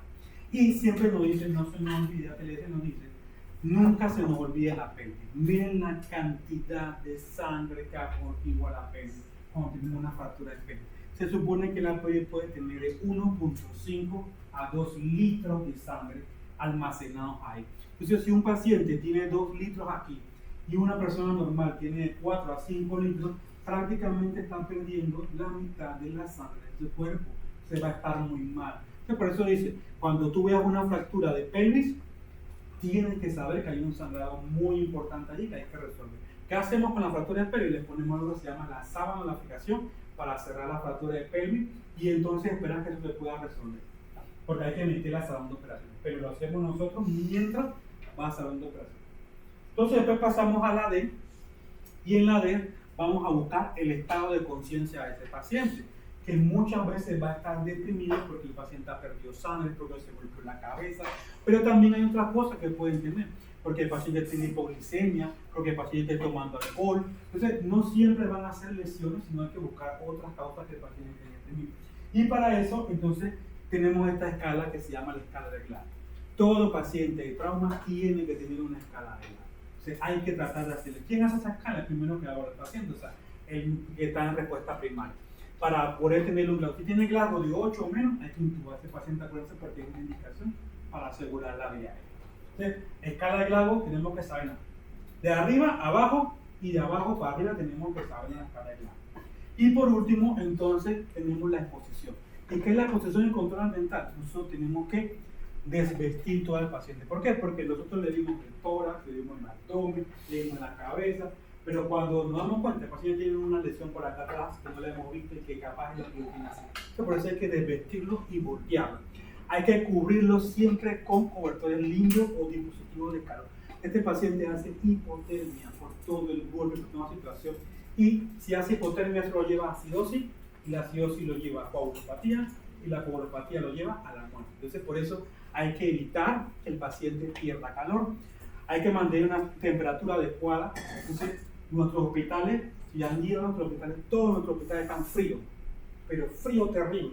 El paciente pierde temperatura. Las salas de urgencia donde reciben trauma deberían tener una temperatura de 28.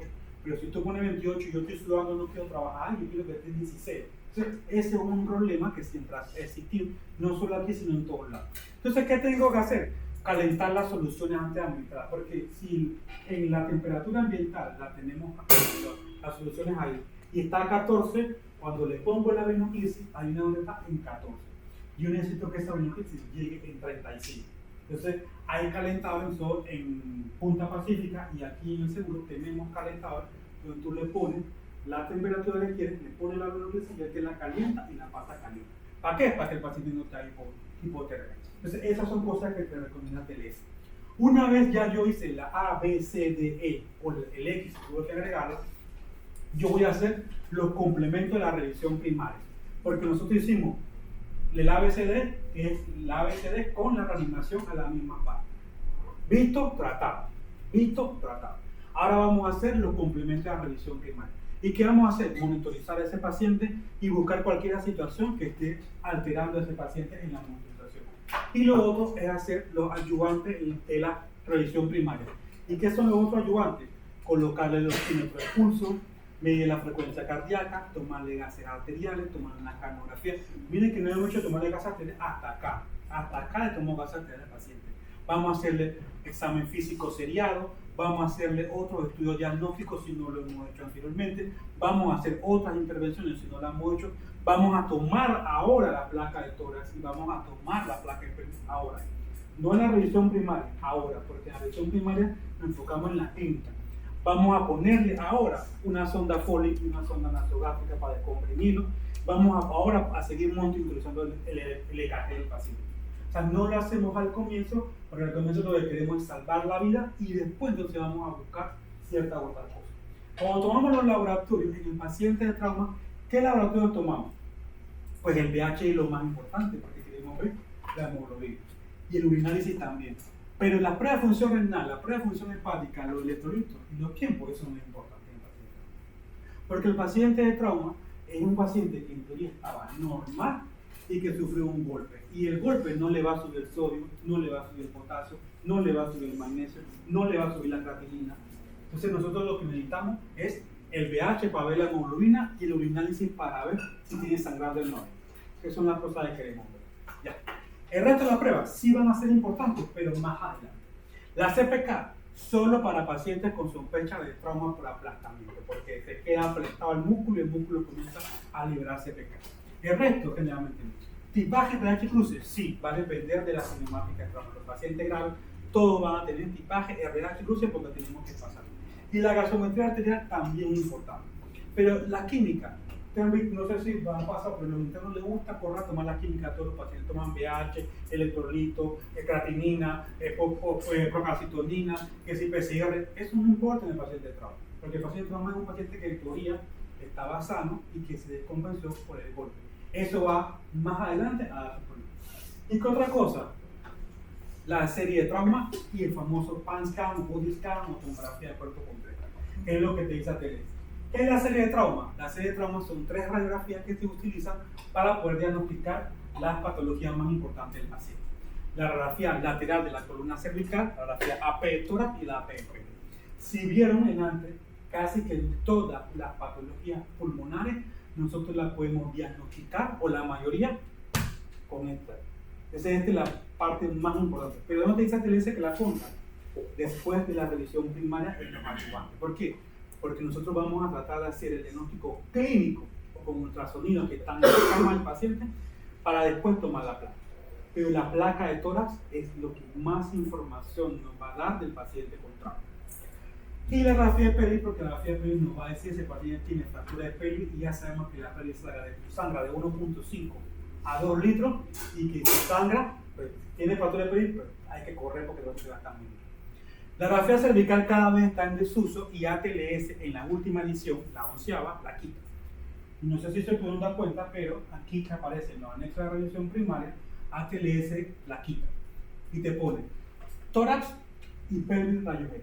No te pone cervical. Cada día vamos en pro. Sin embargo, todavía existe debate que lo incluyen en la serie de trauma. Pero cada vez la radiografía cervical va en pro de ser quitada y que sean estas 2 placas las más importantes. Entonces, cuando tenemos los técnicos radio X, le hacemos énfasis en que esta placa, cuando yo te digo, tengo un paciente de trauma, necesito que esta placa es para ayer. Pero adivinen que es muy difícil porque el técnico no entiende que la importancia, aunque usted diga, de esta placa en el paciente de trauma. Cuando tener esa placa, salva vida. ¿Y por qué salva vida? Porque yo puedo ver prácticamente todas las lesiones en esa placa. Veo neumotórax, se ve la diferencia en que el pulmón donde hay pulmón y donde está el aire. Tiene la diferencia que es una línea que está acá, tiene neumotórax. No está atención, pero va para allá. Este paciente tiene hemotórax, porque en vez de tener pulmón, vemos esto blanco que se llama radio opaco y que es este trauma, esto es sangre. Hay que poner un tubo para sacar esa sangre. ¿Dónde lo vemos? También en la placa. No, una pregunta. ¿Cómo se hace esa La trocosis es poner el tubo. Eso es la trocosis. ¿Eso no puede provocar un edema pulmonar por respiración? Es muy poco probable una toracocentesis te haga eso. Tenemos estas placas que son contusiones pulmonares y es más difícil de ver, pero ven estos puntitos que están aquí, no sé si lo llegan a ver, estos puntitos que se ven por aquí, eso es sangre y se llama contusión pulmonar. ¿Dónde se ve? En la placa de tórax. ¿Qué más podemos ver en la placa de tórax? Podemos ver enfisema subcutáneo, que es aire fuera de donde debe estar. Podemos ver aire por encima del diafragma, que no debe estar ahí, libre. Podemos ver aire fuera de la vía traqueal, que se puede ver en la placa de tórax. ¿Qué más podemos ver? Podemos ver aire alrededor del corazón. Miren cómo el corazón se ve con aire. Eso se llama neumopericardio. Entonces, toda esa lesión de la podemos ver ensanchamiento del mediastino, probablemente porque tenga sangre en el mediastino. Podemos ver austras en la cavidad torácica. ¿Dónde la vemos? En la placa de tórax. Podemos ver aire subdiafragmático, que quiere decir perforación de víscera hueca. Todo eso podemos verlo en la placa de tórax. Por eso la placa de tórax sigue siendo la placa más importante que tenemos en el paciente. Entonces podemos ver muchas más lesiones, fracturas, lesiones de la pared torácica, lesiones de grandes órganos, muchas cosas nos dan información en la placa de tórax. Y por eso en el paciente de trauma es importante la placa de tórax, pero no es que sea vital porque nosotros podemos hacer diagnóstico por clínica. Y la idea es hacer diagnóstico por clínica o por ultrasonido. Y por último tenemos las indicaciones del famoso PANSCA. ¿Qué significa PANSCA? Cuando yo siento que ese paciente tiene probablemente lesiones todavía, pero está estable, que yo no sé dónde están, pero siento que tiene lesiones, yo le hago una tomografía de cuerpo completo. La tomografía de cuerpo completo pues tiene sus indicaciones. No es que yo me caí de aquí a la escalera y quiero que me haga un no. Cada paciente tiene que indicar. Generalmente lo hacemos en base a signos vitales, que el paciente tenga inestabilidad hemodinámica, que tenga GLaCO menor de 12, en base a lesiones evidentes o en base a los mecanismos de trauma. Miren que la lesión por eyección de automóvil tiene que hacer. No, doctor, pero es que está caminando. Es que tiene que hacer un PANSCA. Porque yo le dije que el paciente puede estar caminando, puede estar hablando, pero puede estar todavía contenido en los hematomas. Entonces, por eso también si el paciente es atropellado. Entonces, tenemos diferentes indicaciones para poder hacer el protocolo. ¿Y en qué consiste el PANSCA? En un CAC cerebral simple, en un CAC cervical simple y en un CAC de tórax y abdomen con contraste que debe tener 3 fases. Debe tener la fase arterial, la fase venosa y la fase tardía. ¿Cuánto tiempo debe demorar esto? Más o menos unos 10 minutos. Esto no demora tanto. Y 10 minutos nos va a dar mucha información para poder manejar a nuestro paciente. Entonces, como esto nos da mucha más información que la placa, cada vez más ATLS está en pro de quitar la placa de cuello e incluir el CAC cervical para los pacientes que sospechamos lesión cervical. Y una vez yo tengo esto, yo termino el manejo inicial del paciente y decido en base a esto a dónde va mi paciente. Si mi paciente va a ir al salón de operaciones, si mi paciente va a ir a una sala regular o si mi paciente va a ir a una unidad de cuidado intensivo, dependiendo de las lesiones que encontré en cada una de las fases. Entonces, el capítulo 2 de ATLS lo que te abre es la forma de poder entender el trauma, manejar el trauma y decir a quién va a seguir manejando el trauma. El trauma se maneja en el salón por los cirujanos, se maneja en la sala probablemente por los cirujanos y se maneja en la UCI por el intensivo. Todos manejamos el trauma. Entonces, esta era, digamos, la charla de trauma. No sé si alguien tiene alguna otra pregunta. Bueno, Doctor, a ver, ¿por qué en la clasificación de unidad de trauma cerrado ahí incluyen el caso de son por explosiones? Ajá.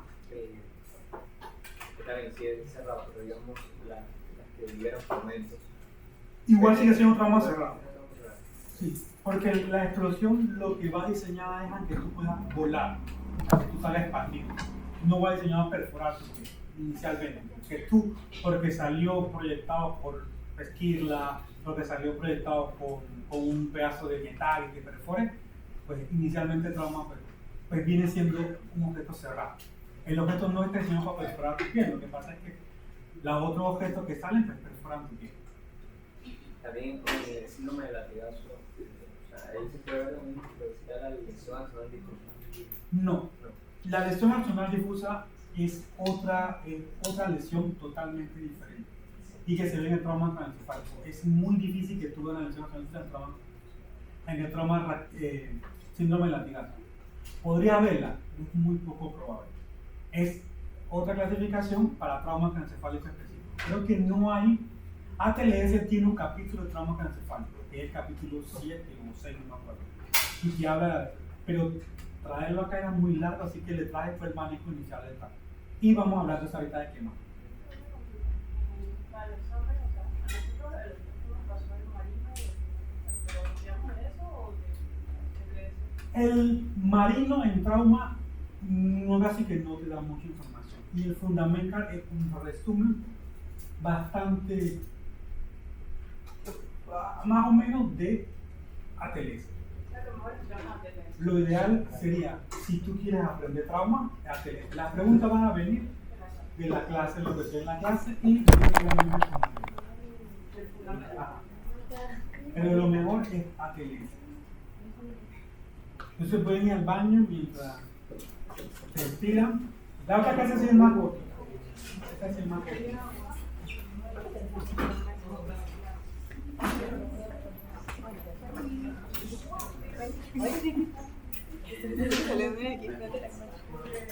¿Laura?